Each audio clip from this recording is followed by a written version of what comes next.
ഭംഗിയുണ്ടായിരുന്നു എല്ലാത്തിനും കാണാം കേട്ടോ. അതിന് ശേഷം നമ്മൾ ഈ എമൂന് ഫീഡ് ചെയ്തു. നമ്മൾ ക്യാരറ്റ് ആട്ടോ കൊടുക്കുന്നത്. അപ്പോൾ നമുക്ക് വേദന നല്ല ഇതായിട്ട് അത് ഫീഡ് എടുക്കുന്നുണ്ട്. അത് കഴിഞ്ഞിട്ട് നമ്മൾ ആടിനെ കാണാവുന്നു കേട്ടോ. ആടിൽ തന്നെ ഒരു കുട്ടിയാടിനെ കണ്ടു. അതിപ്പോൾ 2 ദിവസമായിട്ടുള്ളൂ പ്രസവിച്ചിട്ട് തോന്നുന്നു. നല്ല കുഞ്ഞായിരുന്നു. അതിന് നമ്മുടെ പൂച്ചേനെ എടുത്തു. പൂച്ച ഒരു ഗ്രേ കളറായിട്ട് ഭയങ്കര സോഫ്റ്റ് ആയിരുന്നു. നമ്മൾ ഈ കൊച്ചു ടീവിയിലൊക്കെ കാണുന്ന പോലത്തെ പൂച്ചക്കുട്ടി. അത് കഴിഞ്ഞിട്ട് നമ്മൾ ഈ കാലിൻ്റെ അടിയിൽ മാത്രം ഓറഞ്ച് കളറായിട്ടുള്ളൊരു കുരങ്ങൻ കുട്ടീനെ കണ്ടു. അത് കഴിഞ്ഞിട്ട് നമ്മളൊരു കറുത്ത തേളില്ലേ, ഒരു വലിയ തേള്, നമ്മൾ മലയാളത്തിൽ എന്താ കൃത്യമായിട്ട് പറയാറില്ല, ഇംഗ്ലീഷിൽ നമ്മൾ സ്കോപ്പിയോ എന്ന് പറയും.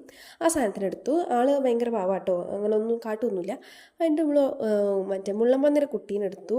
അത് കുഞ്ഞു കുഞ്ഞു മുള്ളായിട്ട് നല്ല രസമുണ്ടായിരുന്നു. പിന്നെ ഇപ്പോൾ ഈ ലാസ്റ്റ് എടുത്ത സാധനം ഫുൾ ടൈം ഓർക്കാമെന്നാണ് പറഞ്ഞത്. രാത്രി മാത്രം ജസ്റ്റ് ആൾ ആക്റ്റീവ് ആവും.